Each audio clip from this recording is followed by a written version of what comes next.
open the door, the voice was mine. Exactly mine. Not similar, not close. Mine. Every word, every breath, every pause. For a moment, I couldn't move. I just stood there, staring at the door, trying to understand what I had just heard. Maybe someone was playing a trick. Maybe there was an explanation. There had to be. But deep down, I already knew there wasn't. Then the voice spoke again. Calm, patient, almost friendly. It's okay.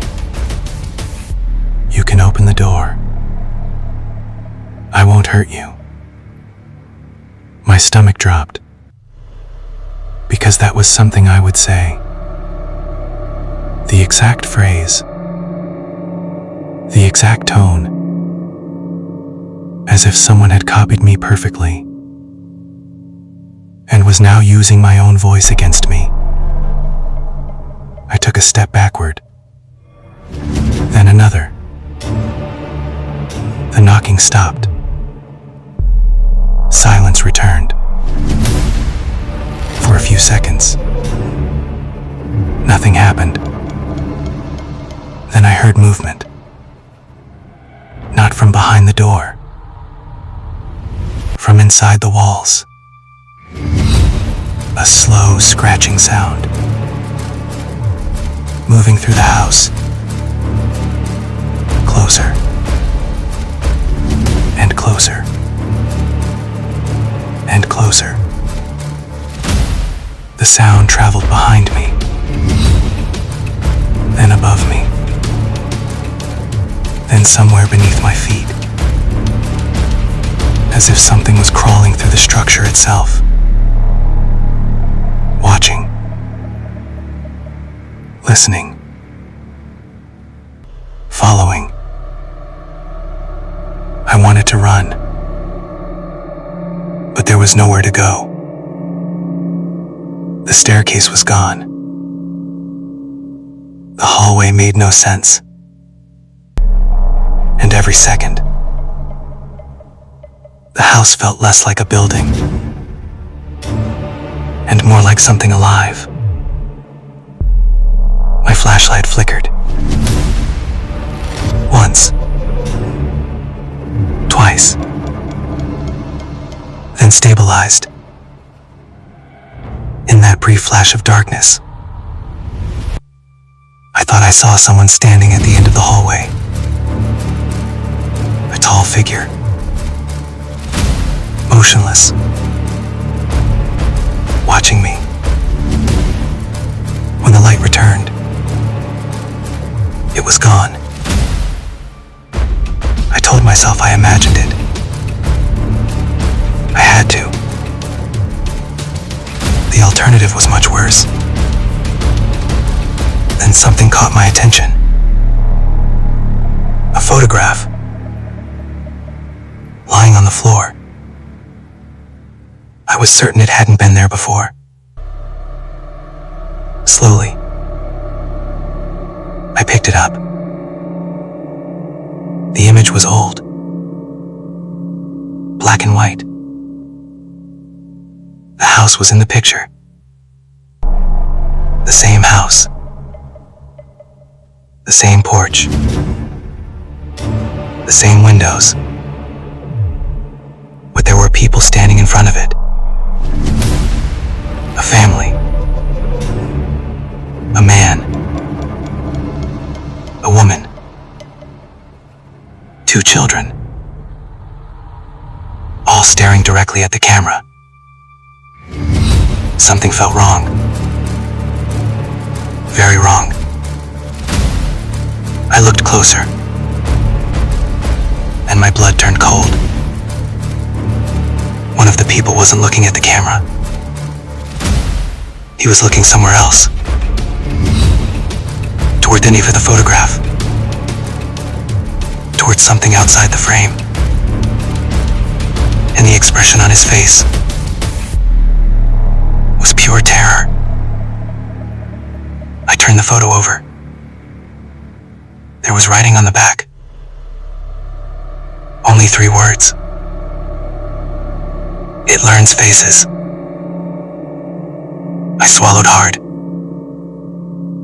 Suddenly, the flashlight flickered again. This time longer. The darkness lasted almost 2 seconds. When the light returned, another photograph was lying on the floor, right beside the first one. I froze. Slowly, I reached for it. My hands were shaking now. The second photograph looked newer, not decades old. Recent. Very recent. The image showed the same hallway. The hallway I was standing in. The exact hallway. My heart stopped. Because someone was standing in the picture. Someone holding a flashlight. Someone wearing my jacket. Me. The photograph showed me standing exactly where I was now, looking directly into the camera. I dropped the photo. My pulse hammered in my ears. That picture should not exist. It couldn't exist. No one else was here. No one had taken that photo. And yet, there it was. Proof. Lying at my feet. Then I noticed something even worse. The version of me in the photograph was smiling. I wasn't smiling when the picture was taken. I wasn't smiling now. But somehow, the thing in the photograph was a wide smile. An unnatural smile. The kind that doesn't belong on a human face. Suddenly, the lights throughout the house came on. Every single one. At the same time. The hallway exploded with yellow light. I threw an arm over my eyes. For a moment, I could barely see. Then my vision adjusted, and that's when I noticed them. The walls. They were covered in photographs. Hundreds of them, maybe thousands. Floor to ceiling. Every wall, every surface. Pictures of people. Some old, some recent. Some torn, some burned. All of them staring out from the walls, watching, silent, frozen, and among them, I saw something that made my heart nearly stop. A photograph of me, taken only minutes ago, pinned to the wall, as if it had always been there, and beneath it, written in black ink, were 3 simple words: "You belong here." I stared at the words, unable to breathe, unable to think. The photograph on the wall showed me exactly as I was. Same clothes, same flashlight, same terrified expression. It wasn't old. It wasn't recent. It was now, as if the house had taken the picture only seconds ago. Then I noticed something. Every photograph on the wall had a date. Thousands of dates, spanning decades, maybe longer. Some were faded beyond recognition. Others looked almost new. And beneath every photograph, there was another date. A second date. The first date person entered the house. The second date marked. When they disappeared, my eyes searched the wall. Then I found my photograph. My stomach dropped, because beneath my picture, the second date was blank. The house hadn't finished with me yet. Suddenly, every light in the hallway went out. Darkness swallowed everything. I stood frozen. The only sound was my breathing. Then another sound appeared. Hundreds of footsteps. All around me. Not running. Walking. Slowly. As if an entire crowd was moving through the darkness. Closer. Closer. Closer. I raised my flashlight. The beam cut through the blackness. And for the first time, I saw them. The people from the photographs. Standing silently throughout the hallway. Dozens of them. Maybe hundreds. Men. Women.